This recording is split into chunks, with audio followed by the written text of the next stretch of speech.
हरे कृष्णा।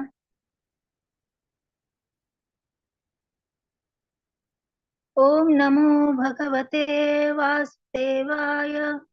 ओम नमो भगवते वासुदेवाय। ओम नमो भगवते वासुदेवाय। मदेकबन्धो मतसङ्गिनः मद्गुरो मन्महाधन मन्महारथ मद्भाग्य मदानन्द नमोऽस्तु ते। नारायणं नमस्कृत्य नरं चैव नरोत्तमं देवीं सरस्वतीं व्यासं ततो जयमुदीरयेत्। नष्टप्रायेषु भद्रेषु नित्यं भागवत सेवया भगवती उत्तमश्लोके भक्तिर्भवति नैष्टिकी। मुखं करोति वाचालं पङ्गुल्लङ्घयते गिरिं यत्कृपातमहं वन्दे परमानन्दमाधवम्। कृष्णाय वासुदेवाय देवकीनन्दनाय च नन्दगोपकुमाराय गोविन्दाय नमो नमः। नमः पङ्कजनाभाय नमः पङ्कजमालिने नमः पङ्कजनेत्राय नमस्ते पङ्कजाङ्ग्रये। बोलो श्रीमद् भागवतम महापुराण की जय। ओके, यहाँ से स्टार्ट करना है माता जी आज। यस प्रभु जी। हम्म, प्रभु जी वर्ष तो बताइए। 6, 7। ये फर्स्ट कैंटो का 9th चैप्टर का 6वां श्लोक। Yes yes. प्रभु जी श्लोक पढ़ो क्या मैं फिर। हाँ माता जी, यस यस। पर्वतो नारदो धौम्यो पर्वतो नारदो धौम्यो भगवान् बादरायणः बृहदश्वो भरद्वाजः सशिष्यो रेणुकासुतः वसिष्ठ इन्द्रप्रमदस्त्रितो गृत्समदो प्रसितः कक्षिवान् गौतमोत्तिश्च कौशिकोऽथ सुदर्शनः। हरे कृष्ण। दंडवत प्रणाम सभी को।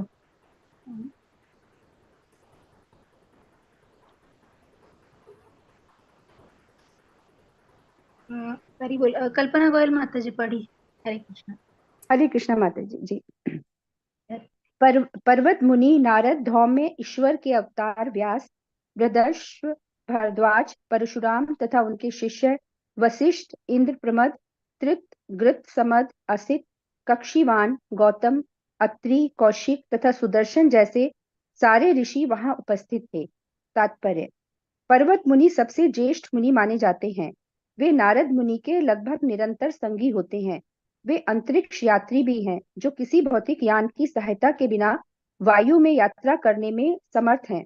पर्वत मुनि भी नारद के समान ही देवर्षि अर्थात देवताओं में महान ऋषि हैं। वे महाराज परीक्षित के पुत्र महाराज जन्मेजय के यज्ञ के समय नारद के साथ उपस्थित थे। इस यज्ञ में विश्व के सारे सर्पों का विनाश किया जाना था। पर्वत मुनि तथा नारद मुनि गंधर्व भी कहलाते हैं क्योंकि वे भगवान की महिमा का गायन करते हुए आकाश में विचरण कर सकते हैं। क्योंकि वे आकाश में विचरण कर सकते हैं, अतएव उन्होंने वहीं से द्रौपदी का स्वयंवर पति का चुनाव देखा था। नारद मुनि की भांति पर्वत मुनि भी स्वर्ग में राजा इंद्र के दरबार में जाया करते थे। गंधर्व के रूप में वे कभी कभी एक महत्वपूर्ण देवता कुबेर के राज दरबार में जाते थे। एक बार नारद तथा पर्वत दोनों के ही सामने महाराज संजय की पुत्री के कारण समस्या आ खड़ी हुई। महाराज संजय को पर्वत मुनि के वरदान से पुत्र लाभ हुआ। नारद हरे मुनि का कृष्ण माता जी। हरे थैंक यू हरे माता जी। कृष्णा माता। हरे कृष्ण। अभी किरण तिवारी माता जी पढ़िए। हरि बोल। हरे कृष्णा माता जी। हरे कृष्ण माता जी पढ़िए माता जी। नारद मुनि का पुराणों की कथाओं में अनिवार्य संबंध है। उनका वर्णन भागवतम में हुआ है। अपने पूर्व जन्म में वे एक दासी के पुत्र थे, लेकिन शुद्ध भक्तों की संगति में उनमें भक्ति जगी और अगले जन्म में वो अद्वितीय सिद्ध पुरुष बने। महाभारत में उनके नाम का उल्लेख कई स्थानों पर हुआ है। वे प्रमुख देवर्षि हैं। वे ब्रह्मा जी के पुत्र तथा शिष्य हैं और उन्हीं से ब्रह्मा के आगे की शिष्य परंपरा चलती है। उन्होंने प्रहलाद महाराज, ध्रुव महाराज तथा अनेक विख्यात भगवत भक्तों को दीक्षित किया। यहाँ तक कि उन्होंने वैदिक ग्रंथों के प्रणेता व्यासदेव को भी दीक्षा दी। व्यासदेव से ही माधवाचार्य को दीक्षा मिली। हरे कृष्णा। एक माता जी, मध्वाचार्य को दीक्षा मिली पेज और एक्स हाँ, दीक्षा मिली और इस प्रकार मध्व संप्रदाय, जिसमें गौड़ीय संप्रदाय भी सम्मिलित है, सारे ब्रह्मांड में फैल गया। श्री चैतन्य महाप्रभु का संबंध इसी मध्व संप्रदाय से था। अतः ब्रह्मा जी, नारद, व्यास से लेकर मध्व, चैतन्य तथा षड गोस्वामी, ये सारे एक ही शिष्य परंपरा से संबंधित थे। नारद जी ने अनादिकाल से अनेक राजाओं को दीक्षा दी। भागवत में हम उन्हें प्रहलाद महाराज की माता के गर्भ में उपदेश देते पाते हैं। उन्होंने कृष्ण के पिता वसुदेव तथा महाराज युधिष्ठिर को भी उपदेश दिया था। हरे कृष्णा माता जी। थैंक यू माता जी। हरे कृष्णा। अभी जयप्रकाश प्रभु जी पढ़िए। हरि बोल। हरे कृष्णा माता जी। हरे कृष्णा प्रभु जी। भौम में एक महान ऋषि थे जिन्होंने उत्कोचक तीर्थ में कठिन तपस्या की और उन्हें पांडव राजाओं के पुरोहित के रूप में नियुक्त किया गया। उन्होंने पांडवों के अनेक संस्कारों में पुरोहिताई की और द्रौपदी की सगाई के समय उन्होंने हर एक पांडव का संस्कार कराया। वे पांडवों के वनवास के समय भी उपस्थित थे और जब भी उन्हें कोई कठिनाई होती तो वे उन्हें परामर्श दिया करते थे। उन्होंने उपदेश दिया था कि किस प्रकार 1 वर्ष तक अज्ञातवास किया जाए और पांडवों ने उनके उपदेश का कठोरता से पालन किया। कुरुक्षेत्र युद्ध के बाद जब सामूहिक अंतिम संस्कार संपन्न हुआ तब भी उनका नाम आता है।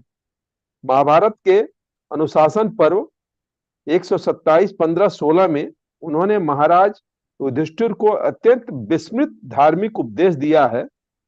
वास्तव में वे गृहस्थों के लिए उपयुक्त पुरोहित थे क्योंकि वे पांडवों को धर्म के उचित पथ पर मार्गदर्शन कर सके। पुरोहित का कार्य गृहस्थ को आश्रम धर्म या किसी वर्ण विशेष की वृत्ति के समुचित मार्ग पर क्रमशः अग्रसर कराना होता है। एक कुल पुरोहित तथा आध्यात्मिक गुरु में कोई विशेष अंतर नहीं होता। ऋषि, मुनि, संतों तथा ब्राह्मणों का विशेष रूप से यही कर्तव्य था। हरे कृष्ण माता जी। थैंक यू प्रभु जी। हरे कृष्णा। अभी अनुपमा माता जी आप पढ़िए। अनुपमा चंबकला माता जी पढ़िए। हरे कृष्णा। बादरायण श्री व्यासदेव वे कृष्ण द्वैपायन सत्यवती सुत पराशर। एक मिनट होल्ड कीजिएगा।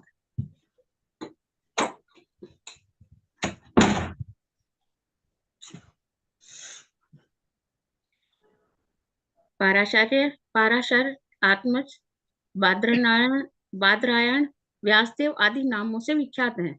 वे महान सेनापति, पितामह भीष्म पितामह के पिता महाराज शांतनु से उनकी माता सत्यवती की सगाई होने के पूर्व ही उनके गर्भ से महामुनि पाराशर के पुत्र के रूप में उत्पन्न हुए थे। वे भगवान श्री नारायण के शक्तावेश अवतार है और वे संपूर्ण विश्व में वैदिक ज्ञान का प्रसार करते हैं।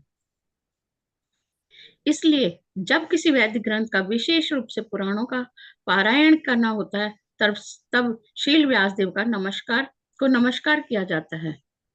शील गोस्वामी इनके पुत्र थे। सुखदेव गोस्वामी इनके पुत्र थे और वेदों की विभिन्न शाखाओं के लिए नियुक्त वैशंपायन जैसे ऋषि उनके शिष्य थे।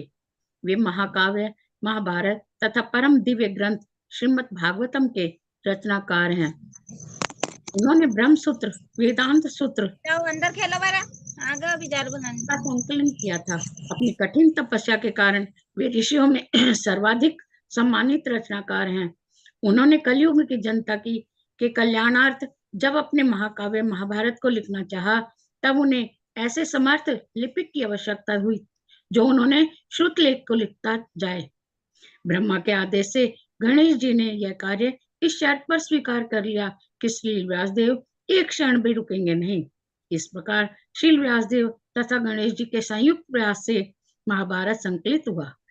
अपनी माता सत्यवती जो बाद में शांतनु से ब्याही गई के आदेश से तथा महाराज शांतनु की प्रथम पत्नी गंगा से उत्पन्न शांतनु के सबसे बड़े पुत्र भीष्म देव के अनुरोध से शील व्यास देव ने 3 मेधावी पुत्र उत्पन्न किए, जिनके नाम थे महाराज धृतराष्ट्र, महाराज पांडु तथा महात्मा विदुर।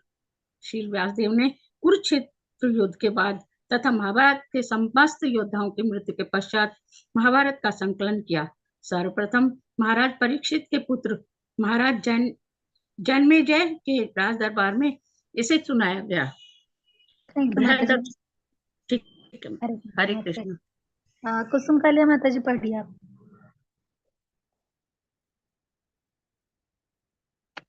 हरे कृष्ण। कुसुम कालिया माता जी है? हेलो, हरे हरे कृष्ण। कृष्ण। हाँ पढ़िए माता जी। हरे बृहदृष्ट ये एक प्राचीन मुनि थे जो महाराज युधिष्ठिर से यदा कदा मिला करते थे। सर्वप्रथम वे महाराजा युधिष्ठिर से काम्य वन में मिले थे। इन्होंने ही महाराजा नल की कथा सुनाई थी। एक अन्य बृहदृष्ट भी थे जो इक्ष्वाकु वंश में उत्पन्न हुए थे। महाभारत वन पर्व 109-4-5। भारद्वाज ये महान सप्त ऋषियों में से एक थे और अर्जुन के जन्म उत्सव के समय उपस्थित थे। इस शक्तिशाली ऋषि ने कभी गंगा के तट पर कठिन तपस्या की थी और इनका आश्रम आज भी प्रयाग धाम में विख्यात है। ऐसा कहा जाता है कि जब ये ऋषि गंगा में स्नान कर रहे थे तब स्वर्ग की एक सुंदर अप्सरा घृताची से इनकी भेंट हुई। इस कारण से इनका वीर्य स्खलित हुआ, जिसे एक मिट्टी के बर्तन में सुरक्षित रख दिया गया, जिससे द्रोण उत्पन्न हुए। इस प्रकार द्रोणाचार्य भारद्वाज मुनि के पुत्र थे। कुछ लोग द्रोण के पिता भारद्वाज को इन महर्षि भारद्वाज से भिन्न मानते हैं। ये ब्रह्मा के महान भक्त थे। ये एक बार द्रोणाचार्य के पास भी गए थे और इन्होंने उनसे कुरुक्षेत्र युद्ध बंद करवाने का आग्रह भी किया था। परशुराम या रेणुकासुत ये महर्षि जमदाग्नि तथा श्रीमती रेणुका के पुत्र थे। इस प्रकार वे रेणुकासुत भी कहलाते हैं। वे श्री भगवान के शक्तिशाली अवतारों में से एक थे और उन्होंने क्षत्रिय वंश का 21 बार संहार किया था। उन्होंने क्षत्रियों के रक्त से अपने पूर्वजों की आत्माओं को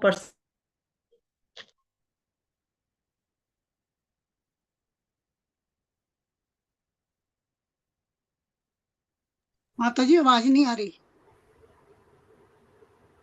हरे कृष्णा। म्यूट हो गई क्या? आवाज नहीं आ रही। हरे माता जी, आपके हरी उन माता जी को हरी जो पढ़ हरे कृष्णा माता जी। हाँ हरे कृष्णा माता जी। आ रही? नंदिनी तो हाँ आ रही है अभी। अच्छा जी, नंदिनी माता जी पढ़ने दीजिए अभी। ठीक है जी। माता हैंड रेज है ना। हरे कृष्णा माता जी।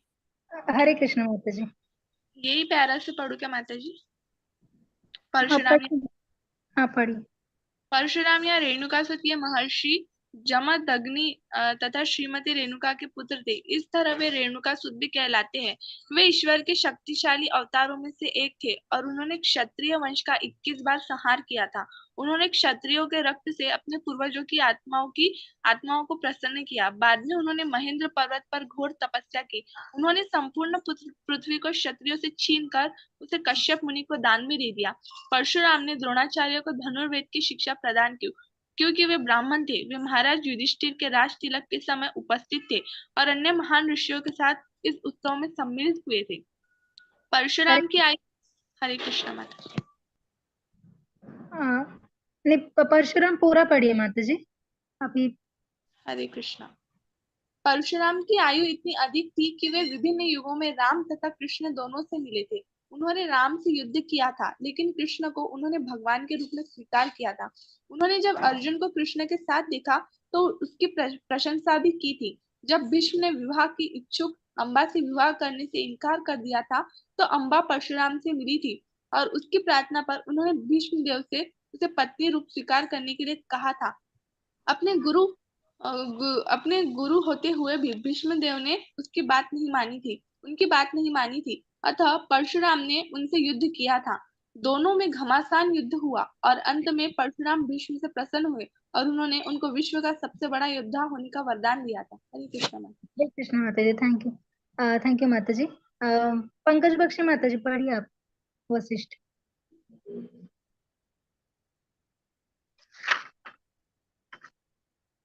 हरे कृष्णा।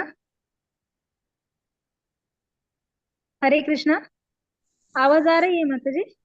हरे कृष्ण जी हरे आ रही है। हाँ, पंकज बख्शी माता जी है?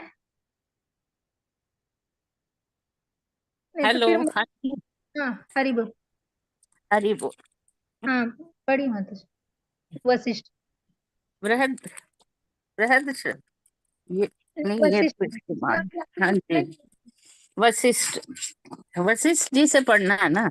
ये ब्राह्मणों में सबसे विख्यात ऋषि थे और महर्षि ब्रह्म ऋषि वशिष्ठ देव कहलाते थे। वे रामायण तथा महाभारत दोनों ही कालों के विख्यात व्यक्तित्व थे। उन्होंने भगवान श्री राम का राज तिलक संपन्न कराया था और वे कुरुक्षेत्र के युद्ध में भी उपस्थित थे।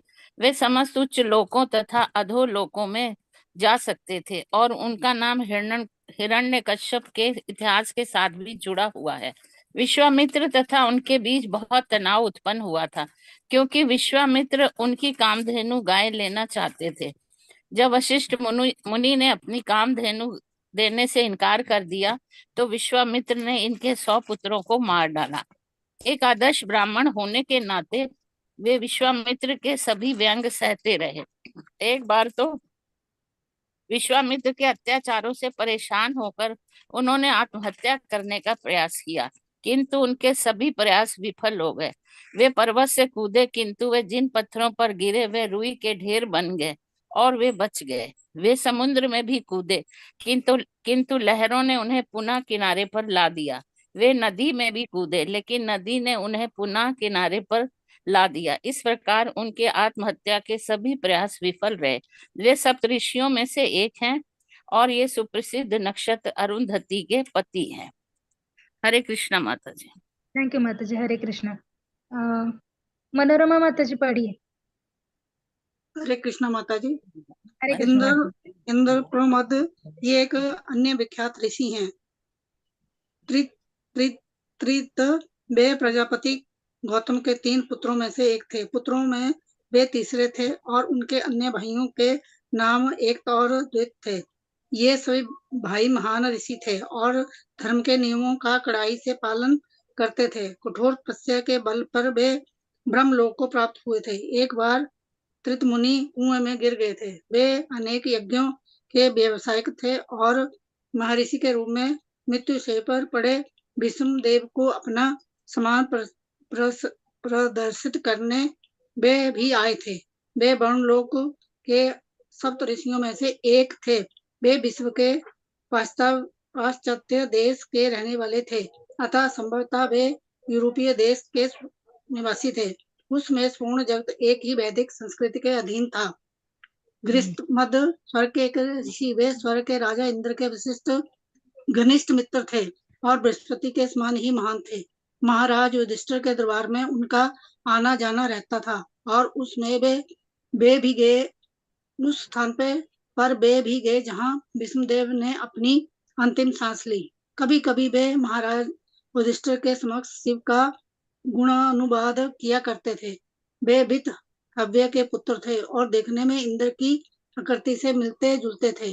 कई बार इंद्र के शत्रुओं ने उन्हें इंद्र समझकर बंदी बना लिया था।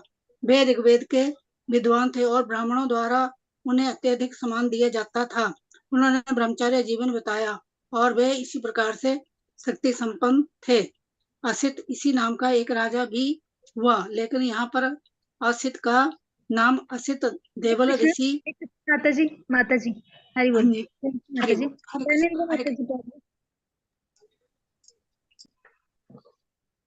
ज्ञानेंद्र माता जी पढ़िए। हरे कृष्णा। असित इस नाम के एक राजा भी हुआ है, लेकिन यहाँ पर असित नाम असित देवल ऋषि के लिए प्रयुक्त है, जो अपने समय के शक्ति संपन्न ऋषि थे। उन्होंने महाभारत के 15 लाख श्लोकों की व्याख्या अपने पिता को सुनाई। वे जन्मेजय के नाग यज्ञ में सम्मिलित हुए थे। वे अन्य महर्षियों के साथ महाराज युधिष्ठिर के राज्याभिषेक में उपस्थित थे। जब महाराज युधिष्ठिर अंजन पर्वत पर थे तो इन्होंने उन्हें उपदेश भी दिया था। वे शिव जी के भी भक्त थे। कक्षीवान गौतम मुनि के पुत्रों में से एक तथा महर्षि चंद कौशिक के पिता थे। वे महाराज युधिष्ठिर के संसद के सदस्य थे। अत्रि अत्रि मुनि महान ब्राह्मण ऋषि थे और ब्रह्मा जी के मानस पुत्र थे। ब्रह्मा जी इतने शक्तिमान हैं कि चिंतन मात्र से पुत्र उत्पन्न कर सकते हैं। वे पुत्र मानस पुत्र कहलाते हैं। अत्रि ब्रह्मा जी के सप्त मानस पुत्रों तथा सप्त ब्रह्मर्षियों में से एक हैं। उन्हीं के परिवार में महान प्रचेता गण भी उत्पन्न हुए थे। अत्रि मुनि के 2 क्षत्रिय पुत्र थे, दोनों ही राजा बने, जिनमें से एक का नाम राजा अर्थर्म था। 21 प्रजापतियों में से इनकी गणना भी की जाती है। इनकी पत्नी का नाम अनसुईया था। इन्होंने महाराज प्रतीक्षित के महान यज्ञों में उनकी सहायता की थी। कौशिक। हरे हरे कृष्ण। कृष्ण। थैंक यू माता जी। चंपकलता माता जी पढ़िए। हरे कृष्ण माता जी।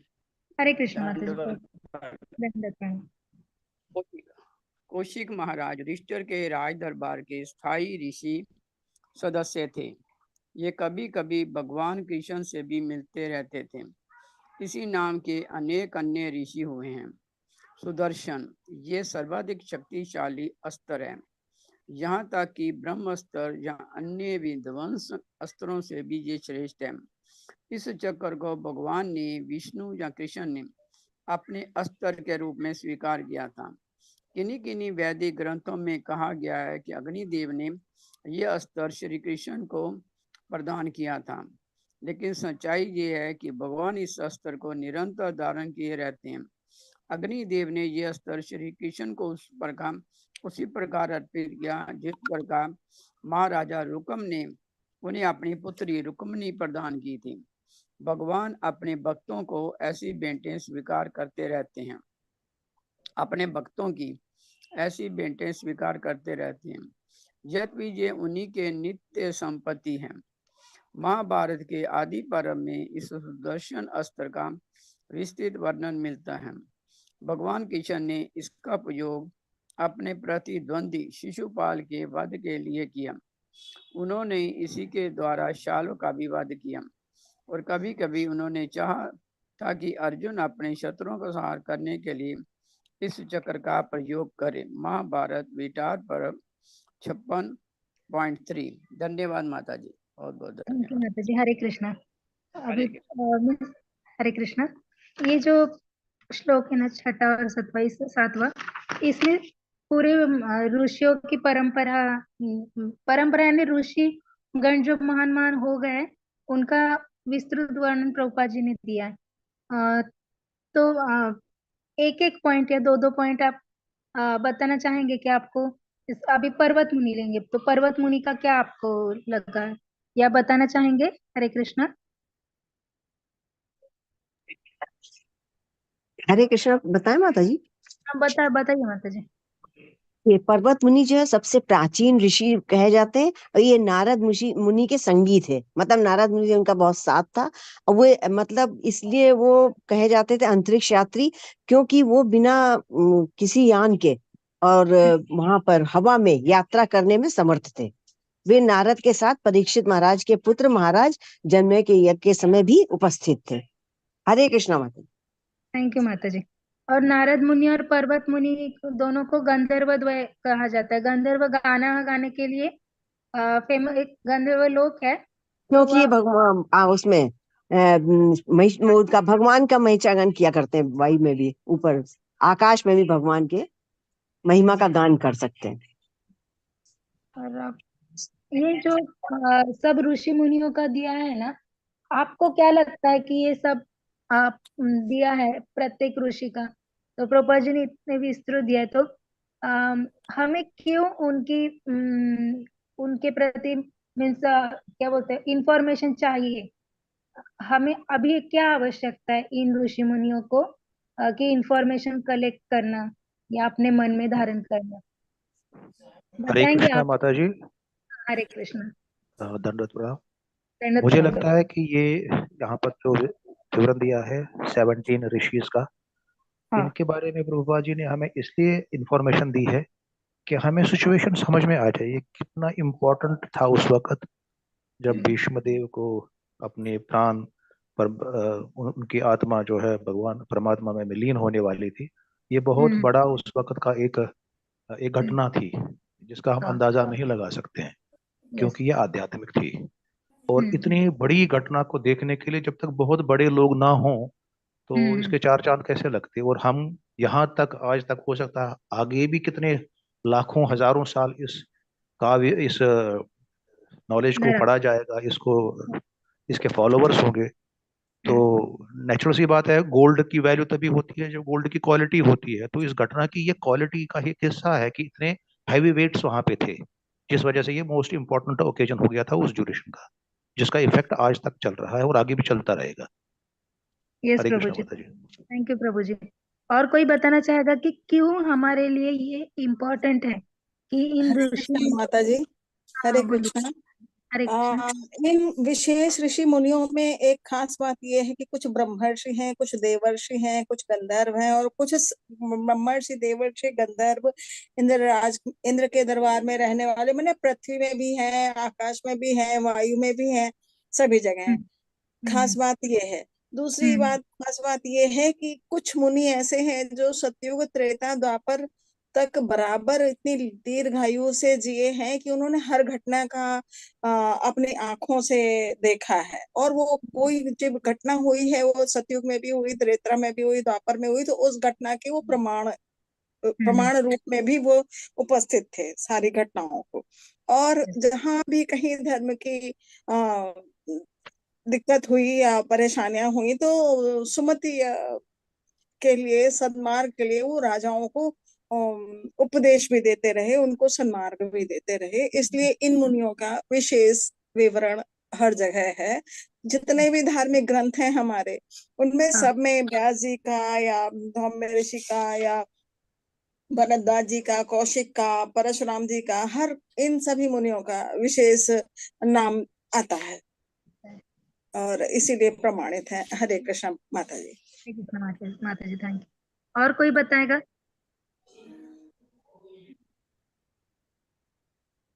हरे कृष्ण। तो ये सभी जो ऋषि मुनि है, वो जैसे माता जी ने बताया, प्रभु जी ने बताया कि ये जो आगे भीष्म देव का महानिर्वाण अभी ये चैप्टर है, तो यहाँ पे बताया गया कि ये सभी ऋषि उस वक्त उपस्थित थे। तो भीष्म देव एक ऐसी हस्ती है कि उनका ये महानिर्वाण हो रहा है, वो ये धरा छोड़ के भगवत धाम जा रहे हैं, तो वो क्या उपदेश करेंगे, वो कैसे अपना प्राण छोड़ेंगे? ये बहुत बड़ी घटना है, ये छोटी मोटी मामूली घटना नहीं है। जैसे मीन्स एक सामान्य सामान्य जीव का रहता है कि वो जग में आता है, जन्म मृत्यु जरा व्याधि करके मृत्यु को प्राप्त होता है, कभी कब आया कब गया उसका इतना कुछ ये नहीं रहता। मीन्स अगर वो भौतिकता में डूब गया है तो तभी भी, अगर भौतिकता में भी एक व्यक्ति है और वो उसका मृत्यु होने वाला है, तभी भी उसके जो सगे संगी है वो आते हैं, वो होता है, उसमें जो भाव है वो होता है। लेकिन भीष्म देव का महानिर्वाण है, ये बहुत बड़ी घटना है। ये कुछ वो महान जीव है, वो 12 महाजनों में आते हैं। यहाँ पे नारद मुनि, व्यास देव, ये भी 12 महाजनों में आते हैं। और ये जो परम मीन्स जब ये जो ऋषि मुनि है, पर्वत मुनि, धौम्य मुनि, बृहदश्व, भरद्वाज, वशिष्ठ, विश्वामित्र, परशुराम, ये जो मुनि है वो क्या बोलते हैं, हमारे मीन्स हम अभी बोलते हैं कि हम आपका गोत्र कौन सा है, तो ये हमारे पूर्वज है, एकदम मूल आधार है हमारे मीन्स ये वंश जो चल रहा है, मानव वंश, उनके मूल आधार है सब। तो अगर हम उनके बारे में सुने तो पुण्य श्रवण कीर्तनम होता है उसमें, यानी भगवान और उनके भक्तों की जो कथा है वो पुण्य श्रवण कीर्तन कहा गया है। भगवान की कथा पुण्य श्रवण कीर्तन है ही, लेकिन भगवान को कब आनंद ज्यादा होता है, जब वो उनके भक्तों का गुणगान हम सुन रहे हैं, हम श्रवण कर रहे हैं, हम अपने जीवन में आचरण कर रहे हैं, तो भगवान को उससे ज्यादा आनंद होता है। और इससे याद आया मुझे, हमारे पूना में सत्यवती माता जी, हरग्रह सत्यवती माता जी करके एक माता जी, मीन्स बहुत सीनियर वैष्णव और बहुत शुद्ध वैष्णव हुए अभी पिछले ही महीने उनका निर्वाण हुआ।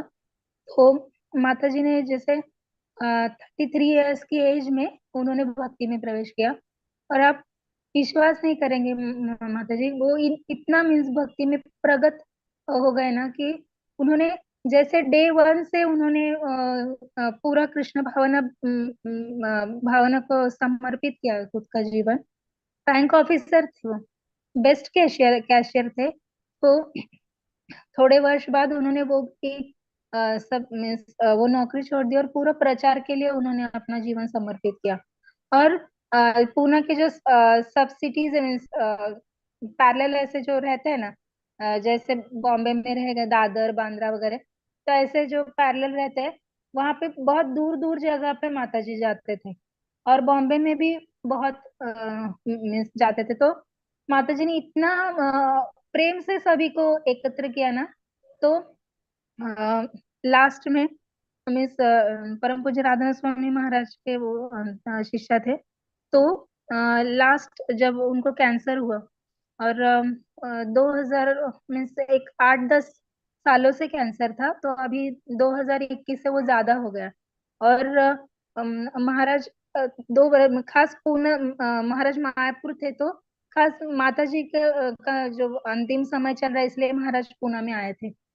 और गौरंग प्रभु, राधेश्याम प्रभु, ऐसे बहुत बहुत ऐसे सीनियर वैष्णव उनके दर्शन के लिए आए, और महामंत्र का कीर्तन वगैरह किया। खुद गुरु महाराज ने भी 2 बार कीर्तन किया उनके जाने के मीन्स पहले। और इतना पेनफुल कंडीशन था उनका, लेकिन उनका पूरा चित्त भगवान के ऊपर था। जब वो जाने वाले थे तब कार्तिक यात्रा होने वाली थी आगे। तो उनके पति है श्री जयदेव प्रभु जी, तो जयदेव प्रभु जी बोले कि मैं यात्रा कैंसिल करता हूँ, यात्रा को नहीं जाएंगे। तो माता जी बोली मुझे 3 दिन दीजिए, आपकी यात्रा अलग है, मेरी यात्रा अलग है। तो तीसरे दिन माता जी मीन्स 3 बजे उठी, और उनको बहुत तकलीफ हो रही थी, उल्टियाँ वगैरह सब हो रहा था। तो फिर उन्होंने वो जो उनके पास सेविका थी उसको बोला मुझे क्लीन कीजिए।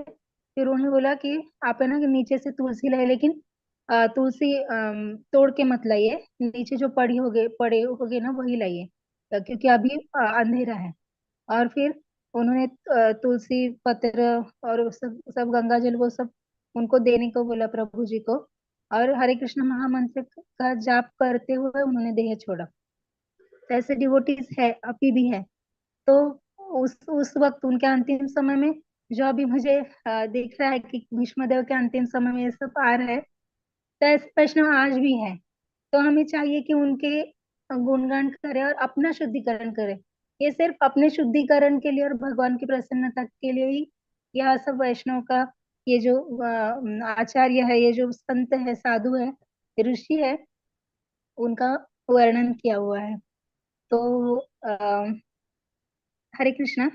गौर जगन्नाथ प्रभु जी, हरि बोल। यस प्रभु माता जी। प्रभु जी कैसे करें, क्योंकि अभी सब हमने पढ़ा है नारद मुनि धौम्य, तो फिर बाद में यही लेंगे तो 10-15 मिनट में मीन्स पूरा क्लास ऐसे में ये हो जाएगा। करेक्ट। हाँ, नहीं, इसमें क्या काम कर सकते हैं माता जी, हर श्लोक मतलब हर जो ऋषि मुनि हुए हैं ना उनके ऊपर हर मतलब हैंड रेज करवा सकते हैं हम। मैं सबके हैंड्स डाउन कर रखता हूँ, हैंड रेज करा के एक भक्त किसी एक के बारे में जो इम्पोर्टेंट 1-2 चीजें लग रही हैं वो बताएंगे, जो लोग हैंड रेज करेंगे वो। बट उससे पहले मुझे भी माता जी ऐड करना था, और मे बी मैं स्क्रीन शेयर करते हुए बता सकता हूँ इस चीज को कि हम क्यों किस प्रकार से प्रभुपाद जी के ऋणी होना चाहिए हमें। मैं दोबारा से स्क्रीन शेयर कर रहा हूँ, और अभी मैंने गीता प्रेस की जो भागवत है वो ओपन की है। आपको दिख रही है स्क्रीन पे? दिख रही है जी हाँ, बराबर। ये 9वां अध्याय है, सेम यही अध्याय है। और हमने जो भी श्लोक पढ़ा है 6वां और से 7वां 8वां जो है, ये सबके नाम दे रखे, पर्वत, नारद, धौम्य, बट इसके आगे कुछ है ही नहीं। और आप ये समझ सकते हैं अगर हमें प्रभुपाद जी ना होते और ये सब इतना डिटेल में नहीं बताते कि कृषि के बारे में, तो हमें पता चलता किसी के बारे में भी। हम कहने के लिए सनातनी या हिंदू रहते हैं, लेकिन हमें पता ही नहीं था अपने ही धर्म के बारे में, अपने जो जैसे माता जी ने बताया पूर्वज हुए हैं, ऋषि मुनि हुए हैं, उन्हीं के बारे में नहीं पता डिटेल। लेकिन अभी इनको पढ़ने से 17 मुनियों के बारे में 2-2 3-3 चीजें भी मिली, तो हमारा ज्ञान कितना बढ़ गया आज के इस 1 घंटे से ही, कि कहीं भी इनका नाम आएगा इन ऋषि मुनियों को तो हम कंट्रीब्यूट कर सकते हैं, लोगों को बता सकते हैं आप क्या इनके बारे में जानते हैं। मेरे लिए काफी चीजें इसमें बहुत अच्छी थी, जो कुछ एक ऋषियों के बारे में आया कि वो 3 कितने कल युगों में हैं। उन्होंने राम भगवान के दर्शन किए, कृष्ण भगवान के दर्शन किए, और कुछ तो सतयुग में भी थे जब भगवान भगवान ने हिरण्यकश्यप का वध किया। तो ऐसे ऋषि मुनि हुए हैं जिनके बारे में लेकिन हमारे शास्त्रों में जहां लिखा हुआ वो लुप्त हो चुका है, नहीं मिला। तो प्रभुपाद जी ने इतना एफर्ट किया कि उसको अपने पर्पट में, तात्पर्यों के अंदर इतना डिटेल में समझाया। तो एटलीस्ट मैं वापस से हमेशा की तरह प्रभुपाद जी के प्रति और कृतज्ञता महसूस कर रहा था इनको पढ़ करके, और स्पेशली जब मैं कंपैरिजन कर रहा था ये कि बाकी और जगह क्या दे रखा है, तो वहां पे एटलीस्ट इसमें मुझे नहीं मिला, और जगह हो सकता है कहीं हो, तो लेकिन तो ऐसा मुझे भाव आया था माता जी। थैंक यू प्रभु जी, बहुत अच्छा, वेरी नाइस। क्योंकि ये भाव आना भी जरूरी है, इसलिए प्रभुपाद जी ने ये जो वर्णन किया है हरे कृष्ण का, और ये बहुत कठिन है कि कैसे किया प्रभुपाद जी ने। इस बहुत आश्चर्य लगता है, क्योंकि आपने वो गीता प्रेस के दिखाई, जो अगर इस उन्होंने सब ढूंढा भी होगा, जो वरिष्ठ आचार्यगण है उनकी भी, क्योंकि प्रभु जी ये उस समय पॉसिबल नहीं था ना, इतनी टेक्नोलॉजी भी बड़ी नहीं थी। अंतर था सब, जगह जगह पे ट्रैवल करके ये ढूंढना, ये सब मीन्स बहुत क्या बोलते हैं, मुश्किल था। तो प्रभुपाद जी के सच में हम बहुत ऋणी हैं, हमेशा रहेंगे मरते दम तक। हरे कृष्णा। तो हैंड रेस किया है, एक एक ऋषि के बारे में मंजू द्विवेदी माता जी बताइए। अभी पहले हो गए वो जो पर्वत मुनि, नारद मुनि के बारे में एक एक दो वाक्य में बता सकते हैं आप।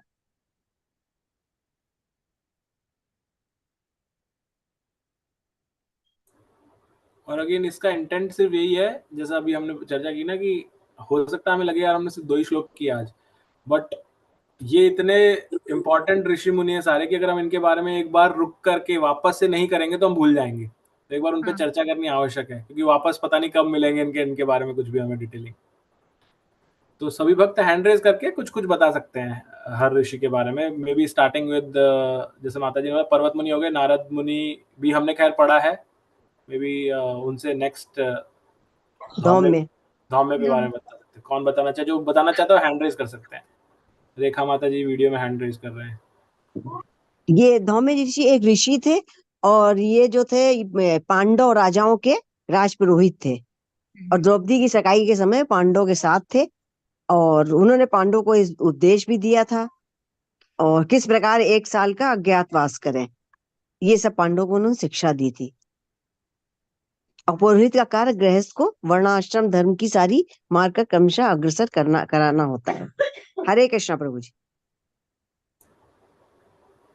हरे कृष्ण। और अभी के बारे में कौन बताना चाहेगा? महाभारत के समय इन्होंने महाराज युधिष्ठिर को उससे पहले ही अनुशासन पर्व में उनको बहुत विस्तृत उपदेश, धार्मिक उपदेश दिए थे, और उनको पुरोहित का पूरा कार्य किया था। गृहस्थों के लिए जो उपयुक्त पुरोहित थे, क्योंकि पांडवों को धर्म के उचित पथ मार्ग पर मार्ग प्रदर्शन कर सके, और पुरोहित का कार्य गृहस्थ आश्रम धर्म या किसी वर्ण विशेष की वृत्ति के समुचित मार्ग पर क्रमशः अग्रसर कराना होता है।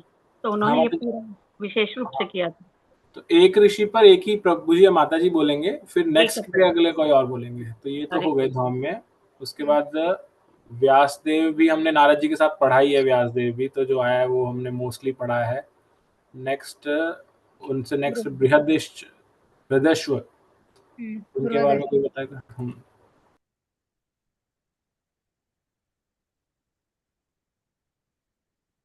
मैं बोलूं प्रभु जी? बोलिए माता जी। वे सर्वप्रथम महाराज युधिष्ठिर को काम्यवन में मिले थे, और राजा नल की कथा भी उन्होंने ही सुनाई थी। बृहदर्षि मुनि ने नल नील की कहानी होती है ना, जो हमारे यहाँ सुनते हैं होली के बाद। हरे कृष्णा। वो कहानी क्या है माता जी? मैंने पढ़ी थी बचपन में, भूल गई मैं। राजा नल और दमयंती की है। जी नल माता जी, आप सुनाइए माता जी। वो नहीं, नहीं माता जी, मैं भूल, ठीक है माता जी, और बाद बाद में। में भागवतम में भी आएगी ना ये। हाँ, हाँ तो इसको बाद नल में, दमयंती की स्टोरी आएगी प्रभु जी। हाँ तो इसको अभी रहने देते हैं, आगे करते हैं, आगे इसके आगे। भारद्वाज। हरे कृष्णा प्रभु। हाँ, हरे यस कृष्णा, आवाज मिल रही है? हाँ प्रभु जी। सबसे बड़ी बात तो मुझे आज मैं खुद अचंभित रह गया इस श्लोक को। यही मैं सोच रहा था, ये 17 जो हमारे सनातन के, समझिए तो एक ऋण की वो हैं जिनको हम, जिन्हीं के हम वंशज हैं कहीं ना कहीं। और मैं इसमें से कई नाम तो मैं खुद नहीं जानता था, जबकि धर्म से बहुत अटैचमेंट है और तमाम रामायण वगैरह भी पढ़ता रहता हूं। इन्हें जितने नाम इकट्ठा एक जगह पे आए हैं कि भीष्म को अंतिम विदाई देने के लिए इतनी महान महान विभूतियां थीं, जिनके बारे में अगर हम अपने शास्त्रों में जानना चाहें तो एक आदमी को भी जान करके हम तृप्त हो सकते हैं। यही सबसे बड़ी प्रभुपाद जी की, कह लीजिए कि ऐसी एक हम लोगों के ऊपर एहसान कह लीजिए, एक ऐसी चीज है प्रभुपाद जी की जिसके ऋण हम कभी नहीं उतार पाएंगे। बस यही मैं कहना चाहता था। और इस ऋण को जो भी थोड़ा बहुत मतलब जो उन्होंने किया हमारे लिए, उसकी कृतज्ञता व्यक्त करने का तरीका है इसको पढ़ना। अगर पढ़ेंगे नहीं तो हम कृतज्ञता भी नहीं ला पाएंगे। न तो पढ़ना ही नहीं, पढ़ करके और इसको ज्यादा से ज्यादा लोगों तक हम पहुंचाने में अगर कामयाब हो जाएं, ये बहुत बड़ी बात हो जाएगी। Correct correct, yes. हरि बोल प्रभु जी। ये जो भीष्म देव का महानिर्वाण है वो जा रहे हैं इस तरह से, और ये सब ऋषि आ रहे हैं। तो हम देखते हैं कि हम फर्स्ट से अगर 10th का समझो, 10th का या लास्ट एग्जाम है हमारी, तो हम फर्स्ट डे से पढ़े तो हमें कामयाबी मिलती है।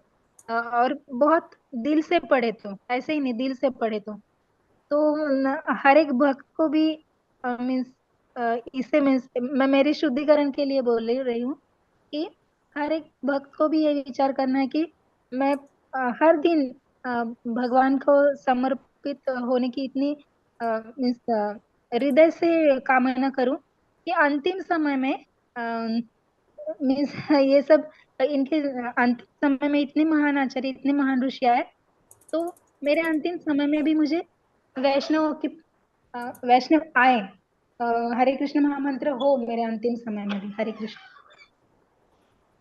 बिल्कुल माता जी, बिल्कुल सही है।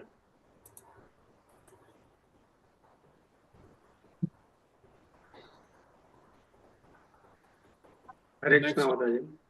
यस, भारद्वाज मुनि पे बात, भरद्वाज पे बात करनी थी। हाँ कालीचरण प्रभु जी। मैं भारद्वाज बनी थोड़ा सा इसमें व्यास जी के बारे में थोड़ा जानकारी देना चाहता हूँ।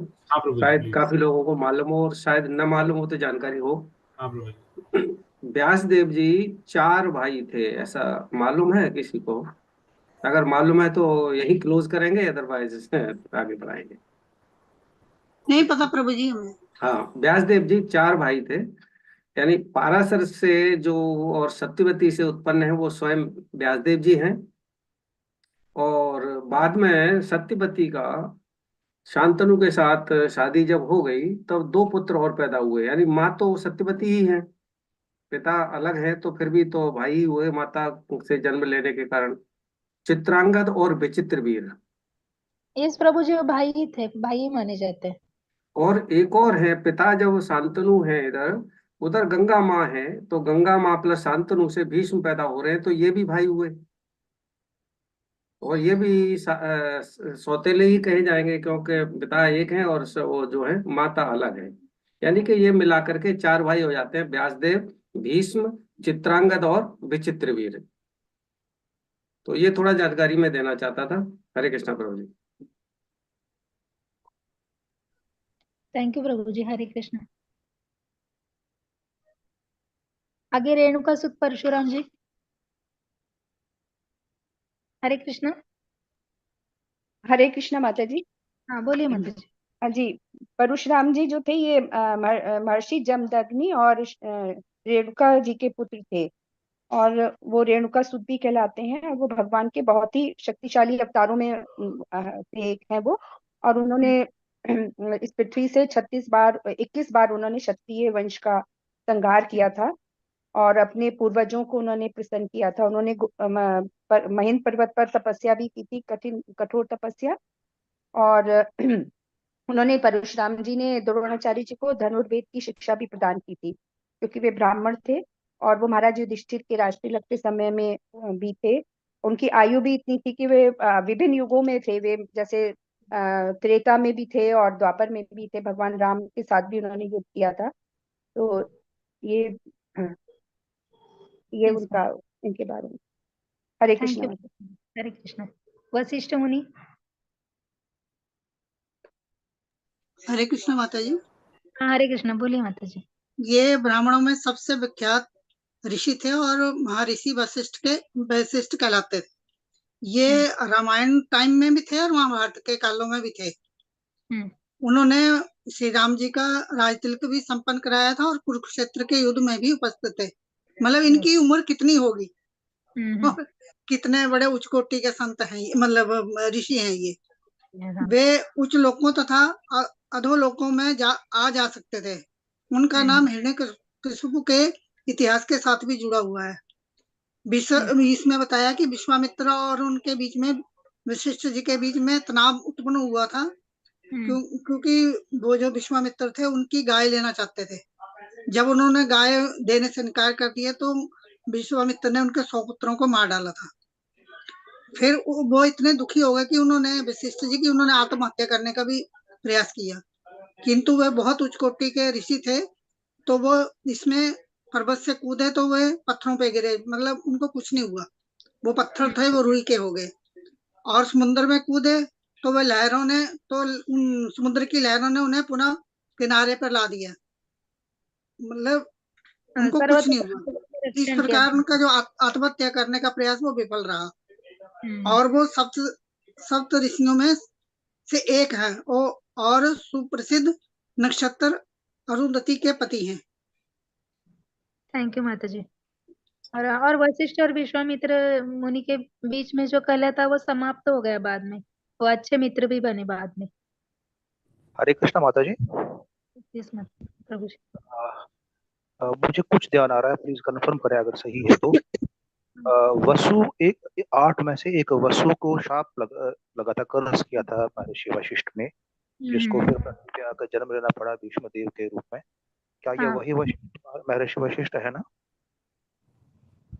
मुझे भी इतना पता नहीं है प्रभु जी, अगर मुझे मिले इसका रेफरेंस तो मैंने कहीं कभी पढ़ा था किसी वक्त। ये तो सही है कि वसुओं को श्राप मिला था, लेकिन ये मुझे ध्यान नहीं कि वो वशिष्ठ जी ने दिया था, किसने दिया था। हरे कृष्ण प्रभु जी, वो ब्रह्मा जी ने दिया था। ब्रह्मा जी ने दिया। और शायद ये कथा आएगी बाद में भागवतम में। गाय चुराने की कोशिश करी थी ना, जिस वसु ने चुराने की कोशिश करी थी वो भीष्मदेव बन के आया था, और शाप ये था कि आप पृथ्वी पर जन्म लोगे। और इसी कारण से वो गंगा माता ने 7 पुत्रों को गंगा में विसर्जन किया हुआ था, और 8वें को जिन हालातों में रोकना पड़ा था वो तो इतिहास में दर्ज है ही है। तो मुझे लगता है ये वही है। इसको थोड़ा अगर आप वही है प्रभु जी, वही है। हरे कृष्णा प्रभु जी। फतेह प्रभु जी। इसके लिए अगर आप गीता प्रेस की भीष्म पितामह नाम से पुस्तक आती है उसे पढ़ें तो सारी चीज क्लियर होगी। और इसमें 8 जो वसु हैं वो स्वर्ग में एक बार वो चल रहा था, कोई कॉन्फ्रेंस कहें, मीटिंग कहें, तो इस समय इन लोगों से कुछ धृष्टता हो गई थी। तब इनको शाप दिया गया था कि आप जो है पृथ्वी लोक पे जाएं और मनुष्य जीवन प्राप्त करें, ऐसा करके।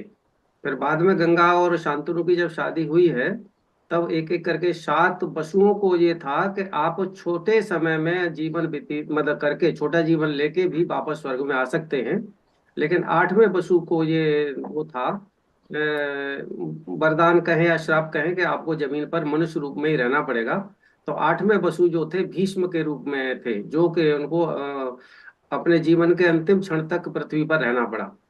ये भीष्म महात्मा भीष्म नाम से बुक आती है उसकी, उसमें है ये इसका डिटेल। हरे कृष्णा प्रभु जी। थैंक यू प्रभु जी। अभी इंद्रप्रमथ उनका एक ही ये प्रसिद्ध ऋषि थे, त्रित त्रित करके हैं बाद में।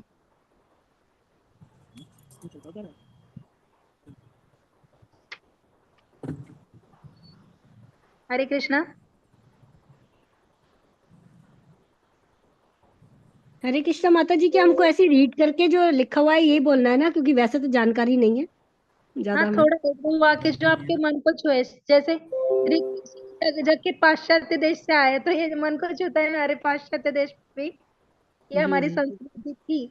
ऐसे कुछ जी तो भी हमें शक होता है ना माता जी पढ़ते समय, अरे जी। ऐसा है। हाँ वैसे। हाँ चलिए, तो त्रित ऋषि का मैं इसमें से ही कुछ हाँ हाँ वैसे जो भी दिया है शॉर्ट में ही और मुख्य ही दिया है, ज्यादा हाँ। तो मतलब नहीं, लेकिन फिर भी बता। वे प्रजापति गौतम के 3 पुत्रों में से एक थे, और पुत्रों में वे तीसरे थे, और उनके अन्य भाइयों के नाम एकत और द्विज थे। दित थे। ये सभी भाई महान ऋषि थे और धर्म के नियमों का कड़ाई से पालन करते थे। और एक बार त्रित मुनि कुएं में भी गिर गए थे, और वे अनेक यज्ञों में के व्यवस्थापक भी थे। और मृत्यु शैया पे पड़े भीष्म देव को अपना सम्मान प्रदर्शित करने के लिए वे आए थे। थैंक यू माता जी। अग्रुत समद।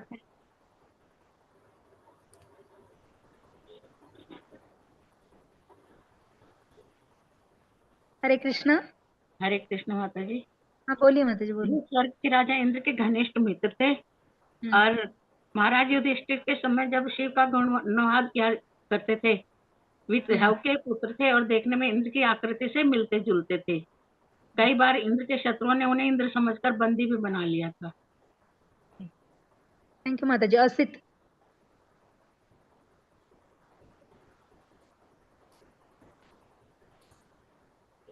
हरे कृष्णा माता जी।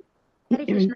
हाँ, असित ऋषि जो थे वो बहुत ही शक्ति संपन्न ऋषि थे, और इन्होंने महाभारत के 15 लाख श्लोकों की व्याख्या करके अपने पिता को सुनाई थी।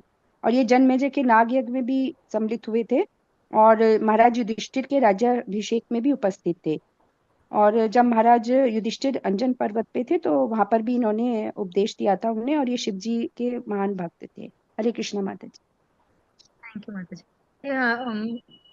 माता जी एक चीज और था, इनका विशेष ये था कि भगवत गीता में भी इनका नाम आता है। किसी को पता है कहाँ पर आता है, क्या कॉन्टेक्स्ट था भगवत गीता में जब इनका नाम आता है? किसी को याद है? भगवान जब अपना बताते हैं। शायद 10वें अध्याय में आता है, देवल असित नारद। हाँ करेक्ट करेक्ट। तो वहाँ पे अर्जुन ये भगवान को बोलते हैं कि मैं एक्सेप्ट करता हूँ आप परम भगवान है, और सिर्फ मैं नहीं करता, ये पूर्ववर्ती जो आचार्य हुए हैं, ऋषि हुए हैं, जैसे देवल, नारद, व्यासदेव, इन सब ने भी आपको एज ए भगवान एक्सेप्ट किया है, तब उनका नाम आता है। चैप्टर है ना प्रभु जी? सॉरी माता जी। 10 चैप्टर है भगवत गीता का, 10वां। आई थिंक 11 था या 10 था, दोनों में से एक है कि जब वो भगवान प्रकट उस बड़ा रूप लेते हैं उस समय, तो मे बी श्लोक नंबर मैं याद ढूंढने की कोशिश करता हूँ, मिला तो मैं शायद। लेकिन आसी तो देवल ऐसे शायद 10th है। हाँ ये 10th में है क्या? हाँ, ग्रुप में डालिए। ओके। ये है प्रभु 13वां श्लोक है, आहुस्त्वं ऋषयः सर्वे देवर्षिर्नारदस्तदा 13th है। स्वयं चैव प्रविश में 13th श्लोक है 10th चैप्टर का प्रभु जी। ओके, थैंक यू प्रभु जी। थैंक यू प्रभु जी। कक्षीवान, इनका एक ही दो शब्द वाक्यों में है। गौतम मुनि के पुत्र थे और महर्षि चंड कौशिक के पिता थे, युधिष्ठिर के राज्यसभा के सदस्य थे। अत्रि मुनि, उनके बारे में बताइए माता जी। मैं बोल सकती हूँ सेकंड टाइम? सकते हैं माता जी, बहुत जल्दी जल्दी बोल सकते हैं आप लोग सब भी। हरि बोल। मतलब माता जी, अत्रि ऋषि के विषय में इनकी ये ब्रह्मा के मानस पुत्र थे, और सप्त ब्रह्म ऋषियों और मानस पुत्रों में थे। और इनके जो साथ इनकी जो पत्नी थी वो अनुसुईया थी, वही अनुसुईया थी। एक्चुअली इनकी स्टोरी ज्यादा सी है माता जी थोड़ी, जिन्होंने ब्रह्मा विष्णु महेश को शिशु रूप में बना लिया था। और एक बार ये ध्यान कर रहे थे, साधना में थे, तो इन्हें जल चाहिए था, तो वहां काफी दूर था, तो जो कौन सी नदी है, अनुसुईया माता ने मतलब नाम याद नहीं आ रहा माता जी, भूल गई मैं। चित्रकूट, सॉरी, नहीं माता जी, वो डिटेल नहीं, वो क्या हुआ था वो बताइए तो भी चलेगा। जी जी जी जी 21 प्रजापतियों में भी इनकी गणना की जाती है और इन्होंने महान परीक्षित के महान यज्ञों में उनकी सहायता की थी। हरे कृष्ण। माता जी कौशिक ऋषि।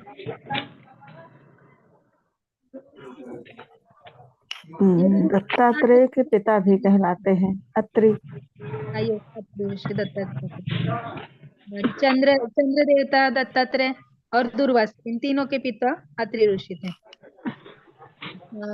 कौशिक ऋषि युधिष्ठिर महाराज के राज्यसभा के नित्य सदस्य थे और श्री कृष्ण भगवान से इनकी भेंट हुआ करती थी। और अन्य ऋषि का भी मीन्स अन्य कितने ऋषि भी इस नाम से प्रचलित थे। सुदर्शन। हरे कृष्ण। हाँ हरे कृष्ण बोलिए, लास्ट है। सुदर्शन। हाँ सुदर्शन चक्र है, शस्त्र है, लेकिन ये व्यक्ति रूप में आते हैं। शक्तिशाली शस्त्र है भगवान का, और ये विध्वंस अस्त्रों से भी श्रेष्ठ है, जो मतलब ब्रह्मास्त्र या अन्य विध्वंस के अस्त्र होते हैं ना, उनसे भी श्रेष्ठ है। और भगवान इसे अपने चक्र में धारण करते हैं, अपने हाथ में धारण करते हैं। माता जी तो एक होमवर्क है सभी के लिए, एक ये 17 कॉलम करने हैं और आपको कौन सा पॉइंट उनके बारे में लंबी हमेशा याद रहेगा, ये ऐसा पॉइंट करके हम कर सकते हैं, तो हमेशा हमें याद रहेगा कि ये ऋषि है। अगर किसी को क्वेरी है इन ऋषि के बारे में, जैसे प्रभु जी ने अभी अष्टवसु का बोला था, तो हम ऐसे क्या बोलते हैं उसका पता भी लगाएंगे तो हमारा थोड़ा सा अभ्यास होगा उसके बारे में। हरे कृष्णा। कृष्ण माता जी, हमने जो शिव पुराण में राजा पर्वत की बात पढ़ी है, और यहाँ पर पहले ऋषि जो है पर्वत मुनि ही बताए गए हैं। क्या वो पर्वत मुनि अलग अलग थे या एक ही थे? प्रभु जी यहाँ पे पहले ही वाक्य में मीन्स पहले ही उन्होंने बताया कि पर्वत मुनि बहुत प्राचीन, जैसे पर्वत मुनि और अति पुरातन ऋषि। पर्वत मुनि और नारद मुनि मित्र थे, और आप ही जानते हैं कि ब्रह्मा जी के मानस पुत्रों में नारद जी है। जैसे सृष्टि का पहला चरण ही है तो नारद मुनि, तभी से पर्वत मुनि भी है। तो अलग अलग पर्वत मुनि का उल्लेख नहीं है अमृत का पुराण में। जैसे यहाँ बताया कि असित नाम के बहुत सारे ऋषि हो गए हैं, एक सर का नाम भी रहता है ना, तो मुझे ऐसा लगता है कि पार्वती के पिता जो राजा पर्वत है वो फिर अलग होंगे, दूसरे पर्वत होंगे। तो आप ऐसे बोल रहे हैं। हाँ प्रभु जी किसी को मीन्स पूछ के वरिष्ठ से आप ये कीजिए, मंदिर में पूछ के। तो हरे अगर कृष्णा माता जी। हाँ हाँ बोलिए ना प्रभु। अच्छा फतेह प्रभु जी, थोड़ा सा ध्यान दें, मैं मतलब कुछ गलती करूं तो थोड़ा सा मुझे करेक्ट करें। माता अनुसुईया। प्रभु जी माफी चाहता हूँ, मैं संजय पंडिता हूँ। Oh sorry sorry. Prakash Prabhu ji. अच्छा ठीक, क्षमा करें। बताएं। अच्छा ये अनुसुईया, माता अनुसुईया के उसमें आश्रम में, अत्रि ऋषि के आश्रम में सीता जी लक्ष्मण तीनों लोग राम जी सहित पधारे थे। तो उस समय माता अनुसुईया ने इनको कुछ विशेष वस्त्र भेंट किए थे सीता जी को, सीता माता को। ऐसा, हाँ सीता माता को कुछ विशेष वस्त्र भेंट किए थे, जो रामायण में प्रसंग में आता है। मैं एकदम उसको चौपाई का नाम अभी फिलहाल नहीं ले सकता हूँ, मुझे याद नहीं है। तो ऐसा वहां बताते हैं कि सीता माता को उन्होंने कुछ विशेष वस्त्र भेंट किए थे, जो सदैव नए और उज्जवल रहते थे, ऐसा कुछ उसमें आया है प्रसंग। तो मैं लिखे आगे ये इनका अत्रि जी का नाम आ रहा है, तो साथ में अगर बताएं तो थोड़ा सा अच्छा रहेगा। तो ऐसा उसमें रामायण में आता है कि इनको विशेष वस्त्र भेंट किए थे, जो सीता जी के हमेशा नवीन ही रहते थे, जीर्ण नहीं होते थे, ऐसा बताया जाता है। हरे कृष्ण। हरे कृष्णा। यस प्रभु जी, मैंने भी ये सुना है, मैंने पढ़ा नहीं है, बट हिज ग्रेस अमोघ लीला प्रभु जी की राम कथा है ऑलमोस्ट 30 दिन की लंबी, यूट्यूब पर है। उसको जब सुना था तो उसमें आया था ये अत्रि ऋषि, जो अनुसुईया माता ने जो सीता माता को एक गिफ्ट दिया था ड्रेस उस दी सब थी और शायद ऑर्नामेंट्स भी दिए थे उनको, जी गहने भी। जी प्रभु जी, ये प्रसंग आता है रामायण में। और वस्त्र भी दिए थे, गहने भी दिए थे, जो उन्हें इंद्र के दरबार से इंद्र की पत्नी ने भेंट किए थे। हरे कृष्णा। हरे कृष्णा। यस संजय प्रभु। परशुराम या रेणुका सुत में परशुराम जी के इसमें दिया गया है, उन्होंने क्षत्रिय वंश का 21 बार संहार किया था, जबकि समय जो है ये शायद त्रेता था या द्वापर था। 21 बार सारे क्षत्रियों को मारने का इतना बड़ा कौन सा पाप किया था प्रभु जी उस समय? कलयुग में भी इतने बड़े पाप नहीं होते हैं कि पूरा कम्युनिटी को ही खत्म किया जाए। ऐसा हरे क्या हुआ उस बार? हरे कृष्णा प्रभु जी। जी जी हरे कृष्णा प्रभु जी। हरे कृष्णा प्रभु जी। जी यस बताएं। प्रभु जी, बोलिए। बोलिए प्रभु जी। अच्छा अच्छा, हाँ, इसका ये है कि 21 बार इन्होंने क्षत्रियों का नाश क्यों किया परशुराम जी ने। तो उस विषय में ये है कि इनके पिता भृगु जी, भृगु ऋषि थे इनके पिताजी परशुराम जी के। तो और इनके जमदाग्नि प्रभु मौसा जी। शेष जी, जमदग्नि हाँ हाँ, सॉरी ऋषि सॉरी, जी। हाँ हाँ, सॉरी सॉरी, यमदग्नि। यमदग्नि जो ऋषि थे, तो एक राजा की दो पुत्रियां थी। एक तो सहस्राबाहु को ब्याही गई थी। सहस्राबाहु राजा का वर्णन आता है, महाभारत में भी आता है, शायद आप लोगों ने सुना भी होगा सहस्राबाहु। और दूसरी जो थी इनकी परशुराम जी की माँ थी। तो परशुराम की माँ सहस्राबाहु राजा थे, उनके यहाँ कोई कार्यक्रम हुआ, उसमें उनको आमंत्रित किया गया। और तो इनके परशुराम जी के पिता किसी कारणवश नहीं जा पाए, उन्होंने पत्नी को भेज दिया। तो जब उनका जो धार्मिक यज्ञ जो भी कार्यक्रम था सहस्राबाहु का जब संपन्न हुआ, तो संपन्न होने के बाद जैसे कि सभी रिश्तेदार वापस जाते हैं, उसी तरह से इनकी परशुराम जी की माँ जो थी वापस जाने लगी और अपनी बहन से एक सहानुभूति तौर पर, जैसे सभी लोग कहते हैं कि भाई आप लोग को समय मिला था हमारे यहाँ पधारना। और आज भी यही प्रथा है आने के लिए, कि भाई चलते समय कहें कि भाई जब भी आपको समय हमारे यहाँ भी आना।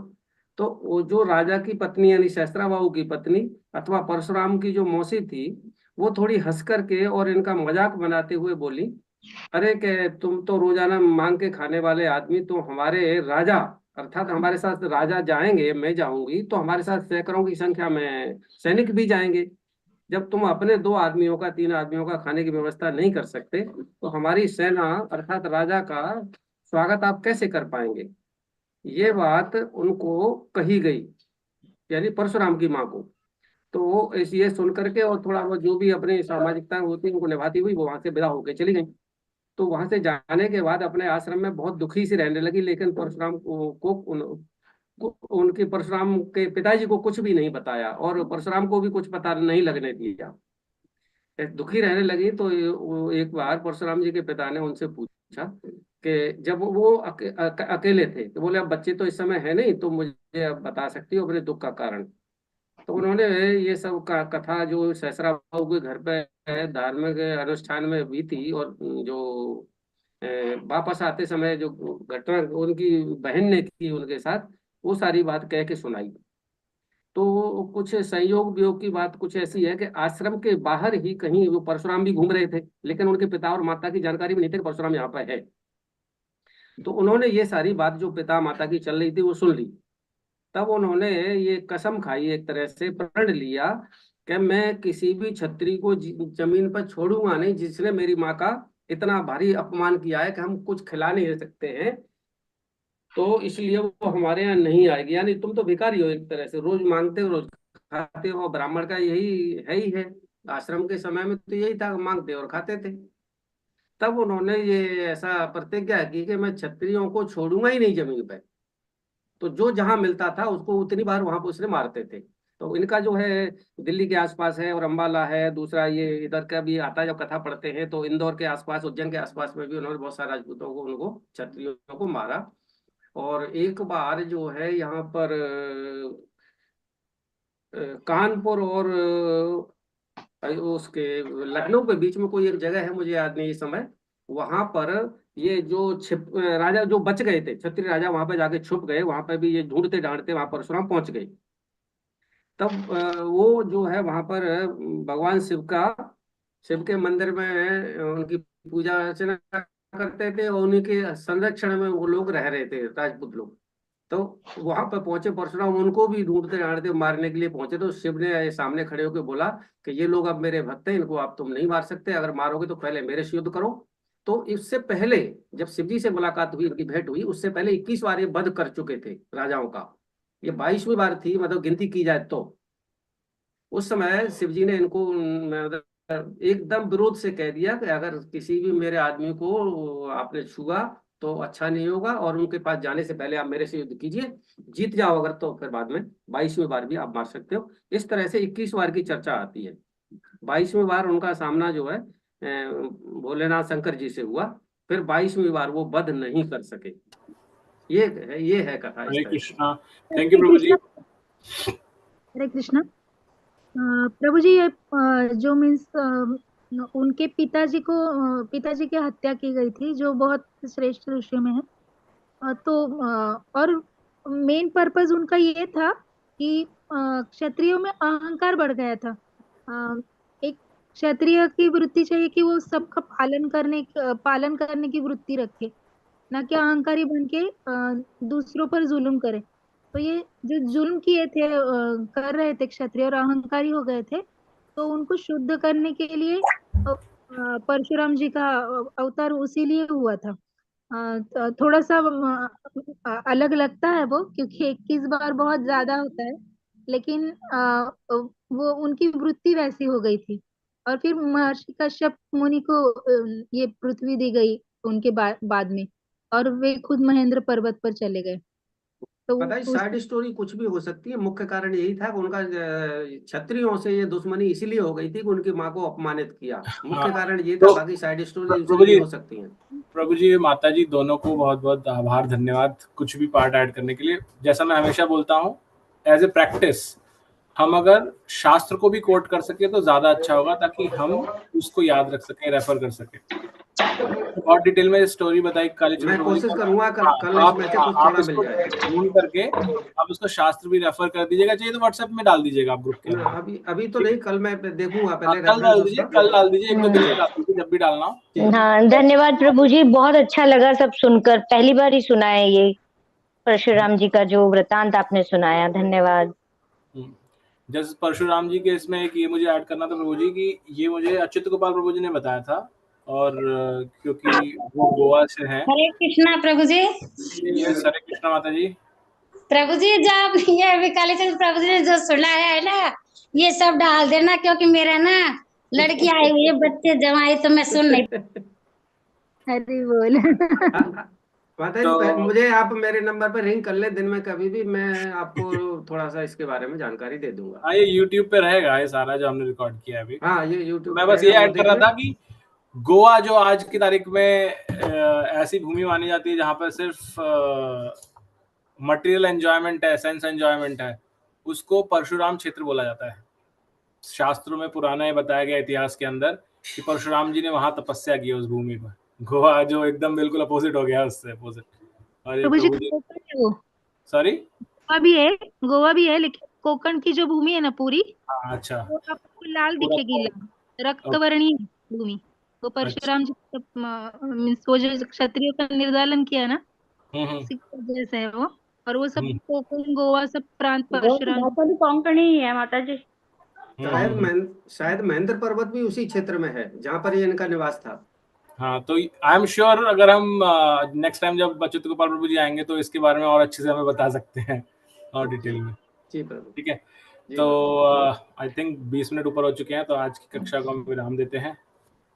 तो जैसे माता जी ने बताया, ये एक अच्छा होमवर्क या एक्सरसाइज हो सकती है हम सभी भक्तों के लिए, कि आप सभी जो 17 हमने ऋषि मुनियों का पढ़ा, आप व्हाट्सएप पर उनके बारे में एक एक का नाम लिख के, जो भी आपको विशेष लगा हो, जो आपको याद रहेगा, मतलब नाम अगर दिमाग में आएगा तो क्या चीज आपको क्लिक करेगी, कौन थे ये, एक जस्ट बात, बहुत ज्यादा लंबा चौड़ा बोलने की जरूरत नहीं है, सिर्फ एक वर्ड या एक लाइन आप कोशिश करें। ये आप ही का लिए होमवर्क है, आप सबको इससे अच्छे से याद रहेगा। मैं भी कोशिश करूंगा जो मुझे याद आता है इन सबके बारे में लिखने का। चाहिए तो आप रेफर भी कर सकते हैं, बट पहले कोशिश ये कीजिएगा कि अपने आप से बताएं, ठीक है। तो आइए कक्षा को विराम देते हैं। हरे कृष्ण हरे महामंत्र कृष्ण प्रभु जी। करके। हरे यस कृष्ण सभी माता जी और प्रभु जी को सभी प्रणाम। सभी मेरे बेटे के लिए प्रार्थना करें प्रभु जी, गौर प्रभु जी के लिए। वो माता जी जल्दी कर से चुके ठीक हैं, आप थी नहीं उस दिन क्लास में, आप कर चुके हैं सब वक्त। हरे कृष्णा प्रभु जी, सबको डबल प्रणाम प्रभु जी। मैं आज शुरू से जुड़ी नहीं थी ना, तो किया नहीं था। कोई नहीं माता जी। आइए हरे कृष्ण महामंत्र और वैष्णव प्रणाम मंत्र बोल कॉल समाप्त करेंगे। हाँ प्रभु जी कर। हरे कृष्णा हरे कृष्णा कृष्णा कृष्णा हरे हरे, हरे राम राम राम राम हरे राम राम राम हरे हरे। हरे कृष्णा सभी को प्रणाम। हरे कृष्ण।